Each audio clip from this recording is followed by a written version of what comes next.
दोस्तों, आज की कहानी है शाकाहारी सास को जब मिल गई मांसाहारी बहू। कहानी पसंद आए तो वीडियो को लाइक और सब्सक्राइब जरूर करना। सुबह स्कूल जाने के लिए शुभांगी तैयार हो रही थी कि टेलीफोन की घंटी घनघना उठी। माँ का फोन था। बोली, अस्पताल से बोल रही हूँ, तेरे बाबूजी सीढ़ियों से फिसल गए हैं, कमर में चोट आ गई है। शुभांगी घबरा गई। अस्पताल का पता पूछकर फोन रख दिया और नीरज को प्रश्नवाचक नज़रों से देखने लगी। उन्होंने भी जाने की मौन स्वीकृति दे दी। बच्चे को बस स्टॉप पर छोड़ती हुई शुभांगी सीधे माँ के पास पहुंची और पूछा तो पता चला कि डॉक्टर ने फ्रैक्चर बताया है, ऑपरेशन करना पड़ सकता है। ऑपरेशन? शुभांगी ने घबरा कर पूछा तो डॉक्टर ने उसके चेहरे की घबराहट देख कहा, हाँ, बहुत छोटा सा ऑपरेशन है, किंतु उनका ब्लड प्रेशर अधिक है, इस कारण आज यह संभव नहीं है। तब तक इनको हम वार्ड में शिफ्ट कर देते हैं। वार्ड में आते ही माँ ने चिंतित होते हुए कहा, परेश को संदेश भिजवा दो, छोटा सा तो ऑपरेशन है। माँ शुभांगी बोली, इसमें भैया को तकलीफ देने की क्या ज़रूरत है, फिर नीरज भी तो है यहाँ, मैं अभी उन्हें बुलावा लेती हूँ। जब माँ ने जिद की तो आगे शुभांगी कुछ नहीं बोली। बाबूजी शांत हो बिस्तर पर लेटे रहे, फिर अनमने भाव चेहरे पर लाते हुए बोले, जैसा माँ कहती है कर लो बेटी, एक फ़ोन ही तो करना है। बाबूजी का ब्लड प्रेशर सामान्य नहीं हो रहा था, इसलिए अगले दिन भी ऑपरेशन टाल दिया गया। शाम को नीरज के साथ दोनों बच्चे बाबूजी से मिलने आए। दरवाज़ा खुलते ही उनकी नज़रें उधर ही जा टिकी, फिर धीरे से तकिए पर सिर रख कर बोले, मैंने समझा परेश आया है, उनको फ़ोन तो कर दिया था ना, परेश आ जाता तो अच्छा था।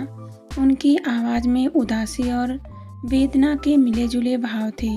शुभांगी नाराज़ होकर बोली, क्यों बाबूजी, मैं और नीरज तो है ना यहाँ, क्या हमारे होने का कोई अर्थ नहीं है? इतना सब करने के बाद भी बेटे का ही इंतज़ार है। उसे आपसे इतना ही प्यार होता तो यूँ बुढ़ापे में छोड़कर ना जाता। माँ की अनुभवी नज़रें ने बेटी के चेहरे के सारे भाव पढ़ लिए थे। बात संभालते हुए बोली, नहीं बेटी, तेरे बाबूजी के कहने का यह मतलब नहीं था। परेश आ जाता तो तेरी अस्पताल की भाग दौड़ कम हो जाती।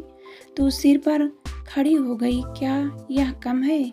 माँ ने बात को संभाल ली, पर उन्हें उस घटना और समय की याद गई जिसके चलते उन्हें अपनी बेटी शुभांगी के सामने सफाई देनी पड़ी थी। बाबूजी का छोटा सा परिवार था। उनके रिटायर होने वाले दिन सभी लोग जमा हुए थे। इतने साल कॉलेज में काम करने के बाद जब शाम को ढेर सारे उपहारों और गुलदस्तों के साथ बाबूजी लौटे तो माँ की आंखें भर आई थी। वह बरामदे में आराम कुर्सी पर टांगे फैलाकर बैठ गए। माँ, यह तो खुशी की बात है, बड़ी इज्जत से बाबूजी रिटायर हुए हैं, वरना आज के समय में तो शुभांगी बाबूजी के पास बैठती हुई बोली, बस अब तो आप आराम कीजिए। बाबूजी, परेश बात काटता हुआ बोला, अकेले जीवन काटते काटते बाबूजी आप थक गए होंगे, अब मेरी बारी है, आप फ़ोन को लेने आया हूँ। बाबूजी कुछ नहीं बोले, बस सोच में पड़ गए थे। या तो ठीक है बाबूजी, शुभांगी ने समर्थन देते हुए कहा, इस उम्र में बेटे के सहारे से बड़ा और क्या हो सकता है। इतने प्यार से बेटा बुला रहा है, 2 मंजिल का घर है, एकदम आज़ादी रहेगी।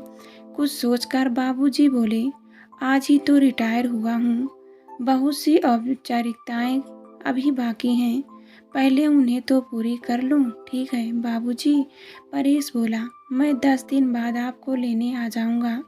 बच्चों के जाने के बाद वह सोच में पड़ गए, फिर निर्णय लिए कि प्रेम से बुला रहा है तो चले जाना चाहिए। अब उसके पापा जाने की ज़रूरत इसलिए भी कि कहीं अपना स्वार्थ भी छुपा हुआ था। माँ बाबूजी का सारा सामान बेटे के घर आ गया। उनकी उम्र को देखते हुए नीचे के हिस्से में उनका सारा सामान करीने से लगा दिया गया। उनका 4 वर्षीय पोता दिन भर अपने दादा दादी का मन लगाए रखता। बाबूजी सुबह बीते समय की तरह ही लंबी सैर करते और सामने बैठकर ही दूध निकलवा कर घर लौटते। शाम को भी यही क्रम रहता। अपने जीवन की अभी तक की एक ही ढर्रे पर चलने वाली निरसता को समाप्त होते देख बाबूजी को अच्छा लगने लगा था।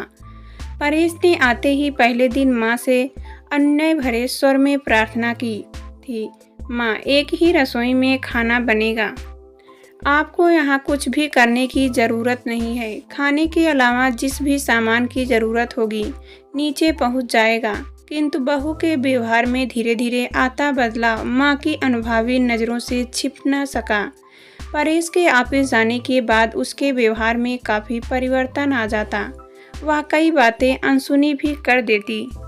बाबूजी ने एक दिन नाश्ता करते समय बहू को बताया कि दोपहर को खाने पर उनके कुछ पुराने साथी मिलने आ रहे हैं, इसलिए ज़रा अच्छा सा इंतज़ाम कर लेना। प्रीति की आंखें फैल गई, उससे रहा नहीं गया। बोली, बाबूजी आए दिन कोई ना कोई तो आता ही रहता है, मेरी अपनी ज़िंदगी तो रह ही नहीं गई, मैं एकदम नौकरानी बनकर रह गई हूँ। बाबूजी भौचक्के होकर बहू के इस व्यवहार को देखने लगे। माँ ने संयंत्रता बरतते हुए कहा, बहू यह जीवन अभी तक तुम्हारे सहारे तो चला नहीं है, फिर हम लोग जहाँ रहेंगे वहाँ हमारे मिलने वाले भी आएंगे ही। भला इतना सब कहने की क्या ज़रूरत है, तुम छोड़ दो, हम अपना काम कर लेंगे। उनके अंतिम स्वर में कठोरता उभर आई। यह बात नहीं है माँ, परेश बात संभालते हुए धीरे से बोला, दरअसल काम की अधिकता के कारण यह घबरा सी गई है, सब ठीक हो जाएगा। मैं घबरा नहीं गई, प्रीति पलट कर बोली, दिन में कई बार चाय, समय समय नाश्ते की फरमाइश, मेरा तो सहेलियों से मिलना ही छूट गया है, आप तो यहाँ होते नहीं। अच्छा तुम दोनों चुप हो जाओ, बाबूजी कड़े शब्दों में बोले, मैं सब बाजार से ले आऊँगा। और नाश्ता बीच में ही छोड़कर वह नीचे आ गए। उनको अपना वजूद बिखरता सा नजर आने लगा। एक दिन खाने की मेज पर प्रीति और परेश की खाली प्लेट देखी तो बाबूजी ने पूछ लिया, क्या बात है, तुम दोनों कहीं बाहर खाकर आए हो? नहीं बाबूजी, परेश थोड़ा हिचक कर बोला, हमने पिज्ज़ा का ऑर्डर दिया है, बस आता ही होगा। तभी दरवाजे की घंटी बजी। माँ उठने लगी तो परेश बोला, माँ आप बैठो, मैं लेकर आता हूँ। अरे नहीं, तू क्यों उठेगा, बैठा रहकर। माँ दरवाजे तक गई। माँ इसे हाथ न लगाना। परेश की आवाज़ में कंपन था। क्यों, गरम है क्या? नहीं माँ, यह नॉन वेज है। परेश बोला, मैं तो मीट मछली खाता नहीं हूँ, कभी कभी प्रीति खा लेती है नॉन वेज। माँ सिर पकड़कर सोफे पर बैठ गई और कहने लगी, जिस घर में प्याज लहसुन तक नहीं खाया जाता वहाँ अब नॉनवेज आ रहा है। माँ जी, मैंने घर में तो नहीं बनाया, प्रीति ने धीरे से कहा। वह भी करके देख लो बहू। माँ रो पड़ी और नीचे अपने कमरे में चली गई। माँ ने बाबूजी के कहने पर इन झंझटों और बढ़ते मन मुटाव से छुटकारा पाने के लिए अपनी रसोई अलग कर ली। परेश ने भी कोई विरोध नहीं किया। सुबह साथ साथ बैठने का जो क्रम बना था वह भी टूट गया। शुभांगी माह में 1-2 बार आती। प्रीति का रूखा व्यवहार अब सूक्ष्म होकर सामने आने लगा था। यहाँ आने की सारी खुशी सूखी रेत की तरह मुट्ठी से सरक रही थी। जल्दी ही बाबूजी को एहसास हो गया कि इस देहरी पर अब और सुख नहीं तलाशा जा सकता। संबंधों में गहराती दरार और प्रीति के शिकायतों से परेश गंभीर बना रहा। अचानक घर में आए इस अनपेक्षित व्यवहार से उसे घुटन सी होने लगी। बातों बातों में प्रीति की सारी बातें अनसुनी करते हुए एक दिन परेश बोला, माँ, बाबूजी को कुछ भी कहने की मेरी हिम्मत नहीं है, तुम्हारे सिर पे सुनता रहता हूँ। इसमें तो बेहतर है कि मैं कहीं और तबादला करा लूं। पिछले सप्ताह बाबूजी ने 2 बार परेश को कॉलेज ले जाने को कहा तो वह टाल गया। बाबूजी को यह अच्छा नहीं लगा। स्वयं ही एक दिन ऑटो लेकर कॉलेज चले गए। शाम को उनके आने से पहले परेश घर पर था। इतनी जल्दी भी क्या थी बाबूजी? जल्दी है, कब से कह रहा हूँ। 2 बार कॉलेज से बुलावा आ गया है, लाइफ सर्टिफिकेट देना है। बाबूजी आप तो रिटायर हो चुके हैं और मुझे छुट्टी लेनी पड़ेगी। बाबूजी बेटे का चेहरा देखते रहे। कई छुट्टियां लेकर उसके प्रवेश के लिए चक्कर लगाए थे। पहली बार जब पढ़ाई के लिए हॉस्टल भेजा था तो कितने ही दिन धर्मशाला की टूटी चारपाई पर बिताए। तुम्हारे पास मेरे लिए समय ही कहाँ है।